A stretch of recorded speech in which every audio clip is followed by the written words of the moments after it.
Hallo und herzlich willkommen zurück bei Alltag Deutsch. Wir freuen uns sehr, dass du wieder dabei bist. Willkommen zurück. Heute ist Tag 64, Teil 1. Genau, und wir sind jetzt schon am 4. Tag im Level B1. Wahnsinn, wie die Zeit vergeht. Die ersten 60 Tage im Level A2 habt ihr super geschafft. Und jetzt machen wir einfach weiter. Jeden Tag mit 15 neuen Wörtern, bis wir die 3000 voll haben. Richtig, und im B1-Level wollen wir dich ja noch aktiver einbeziehen. Du hast es vielleicht schon gemerkt. Zu jeder Lektion gibt es jetzt ein extra Video mit Fragen zu unseren Mini-Stories. Und das ist eine wirklich fantastische Methode, um ins Sprechen zu kommen. Wir stellen dir eine Frage zur Geschichte.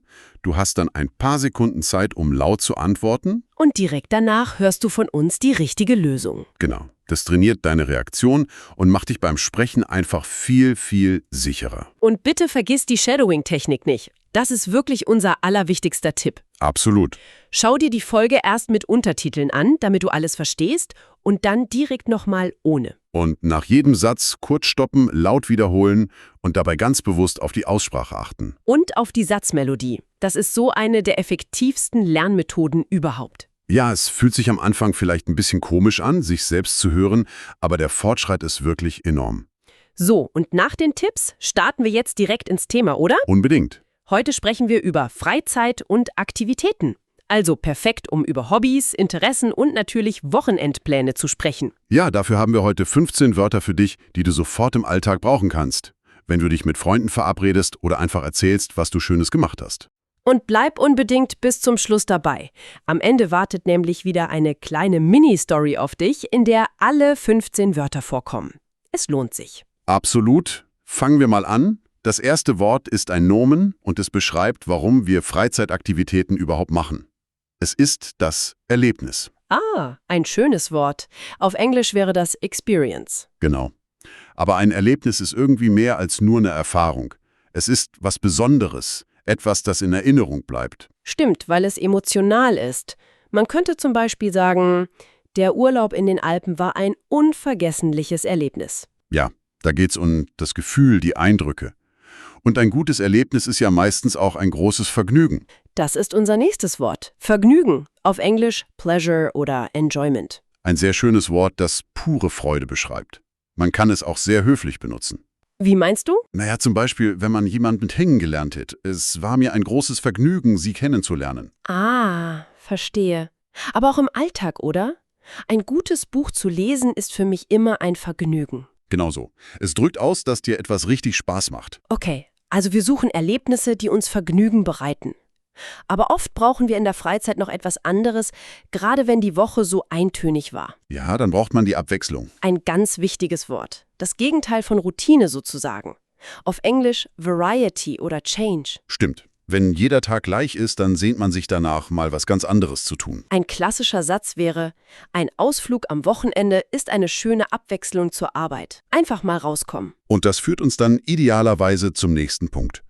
Die Erholung, also Recovery oder Relaxation auf Englisch. Unbedingt. In der Freizeit wollen wir uns ja von Stress erholen. Genau. Körper und Geist sollen wieder zu Kräften kommen. Das kann für jeden was anderes sein. Richtig. Für den einen ist es Sport, für den anderen Ruhe. Man hört ja oft am Freitag, nach dieser stressigen Woche freue ich mich einfach nur auf Ruhe und Erholung. Absolut. Und das letzte Nomen für den Blog. Wenn du bei einem Kurs oder Event nicht nur zuschaust, sondern aktiv mitmachst, dann ist das die Teilnahme. Participation auf Englisch. Genau. Das begegnet einem oft, wenn man sich für Kurse anmeldet. Stimmt. Da steht dann zum Beispiel, die Teilnahme am Fotokurs kostet 50 €. Perfekt. Das waren die Nomen. Schauen wir uns jetzt mal an, was wir aktiv tun können. Kommen wir zu den Verben. Das erste ist super nützlich. Unternehmen. Ah ja, ein Klassiker. Übersetzen könnte man es mit to do oder to undertake. Man benutzt es aber fast nur für Freizeitaktivitäten. Ganz genau. Und wichtig ist die Perfektform, die ist unregelmäßig, hat unternommen. Stimmt.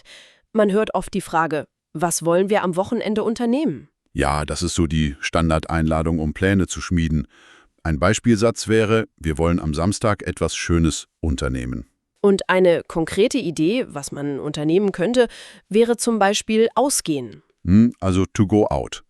Meistens heißt das ja, abends das Haus zu verlassen, um in ein Restaurant zu gehen oder eine Bar oder ins Kino. Und da muss man bei der Perfektform aufpassen. Richtig, weil es eine Bewegung ist, von zu Hause weg, heißt es, ist ausgegangen. Klar, eine typische Einladung ist dann, wollen wir heute Abend zusammen ausgehen und etwas essen?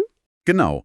Und egal, was man macht, das Wichtigste ist doch, dass man den Moment genießt. Oh ja, ein wunderschönes Verb. To enjoy. Etwas mit allen Sinnen wahrnehmen. Die Perfektform ist, hat genossen. Man kann ja so viel genießen. Die Sonne, gutes Essen, ein tolles Gespräch. Die Stille. Ja, Unser Beispielsatz beschreibt eine perfekte kleine Szene.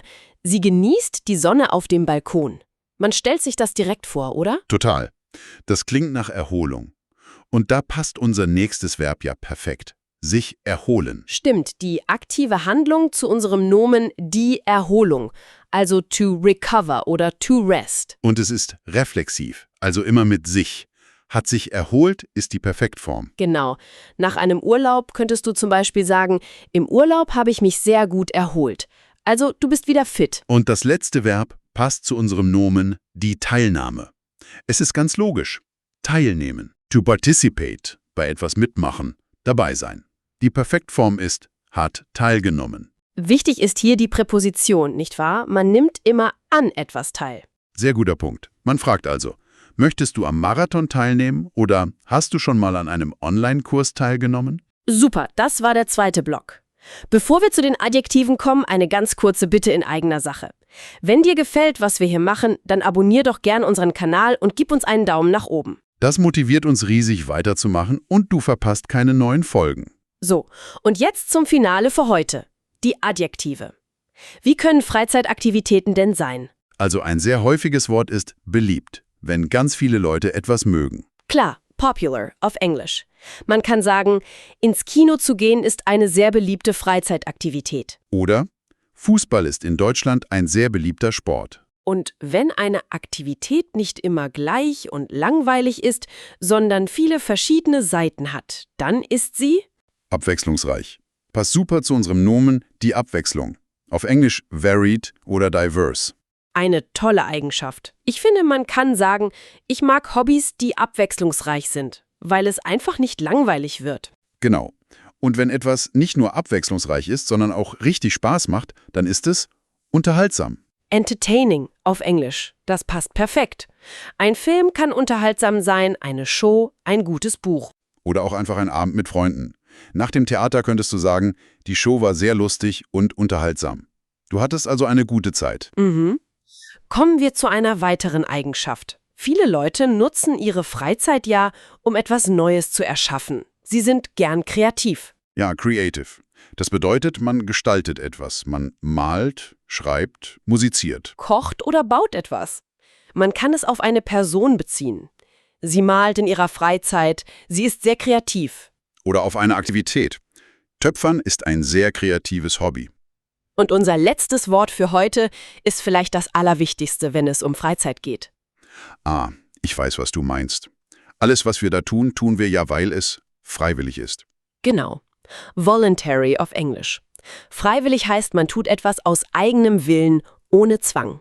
Arbeit ist eine Pflicht, ein Hobby ist freiwillig. Ein gutes Beispiel ist die Arbeit in einem Verein. Stimmt, die Mitarbeit im Verein ist freiwillig, aber sie macht viel Spaß. Man entscheidet sich ja selbst dafür. Fantastisch. Jetzt hast du alle 15 Wörter gelernt. Und wie versprochen, verbinden wir sie jetzt alle in unserer Mini-Story. Hör gut zu und achte darauf, wie die Wörter im Kontext benutzt werden. Die Geschichte handelt von Anna und ihrem Freund Markus. Stell dir vor, sie sitzen an einem Samstagnachmittag zusammen und überlegen, was sie machen könnten. Markus kommt nach einer langen Woche nach Hause. Ja, und er sagt zu Anna, ich brauche dringend etwas Abwechslung. Lass uns am Wochenende etwas Schönes unternehmen. Er schlägt eine lange Fahrradtour vor, aber Anna möchte sich lieber erholen. Für sie ist eine anstrengende Tour gerade kein großes Vergnügen. Sie sagt, dass eine entspannte Zeit zu zweit für sie die beste Erholung ist. Und Markus versteht das zum Glück. Ja, und zufällig findet er online einen Töpferkurs. Dieser Kurs ist in ihrer Stadt sehr beliebt und das Programm klingt auch wirklich unterhaltsam. Anna findet die Idee super, weil sie in ihrer Freizeit gerne kreativ ist. Und das Beste, die Teilnahme ist ganz spontan möglich und freiwillig, Man muss sich also nicht für ein ganzes Jahr anmelden. Perfekt. Sie beschließen sofort, an diesem Kurs teilzunehmen. So haben Sie ein schönes, abwechslungsreiches Programm und können den Nachmittag zusammen genießen. Sie sind sich sicher, das wird ein tolles Erlebnis für beide. Und Sie freuen sich schon darauf, nach dem Kurs noch gemütlich zusammen auszugehen und den Tag schön ausklingen zu lassen. Eine schöne, kleine Geschichte, oder? Da sieht man, wie die Wörter im echten Leben zusammenspielen. Genau, das ist das Ziel. Und diese Geschichte ist auch die Basis für unser Extra-Frage-Antwort-Video, das dir dann hilft, die Wörter selbst aktiv zu benutzen. Wir hoffen, diese Erklärungen haben dir geholfen. Die beste Übung ist jetzt, selbst aktiv zu werden. Genau. Schreibt doch mal eure eigenen Sätze mit den neuen Wörtern in die Kommentare. Wir lesen das wirklich sehr gern und es ist toll zu sehen, wie ihr die Sprache anwendet. Und wenn dir diese Folge gefallen hat, dann abonniert gerne unseren Kanal und gebt uns einen Daumen nach oben. Das hilft uns wirklich ungemein. Morgen geht es dann weiter mit einem ganz anderen, aber ebenso wichtigen Thema. Das Thema für morgen ist Medien und Nachrichten. Also bleibt unbedingt dabei. Wir freuen uns auf dich. Bis morgen. Tschüss.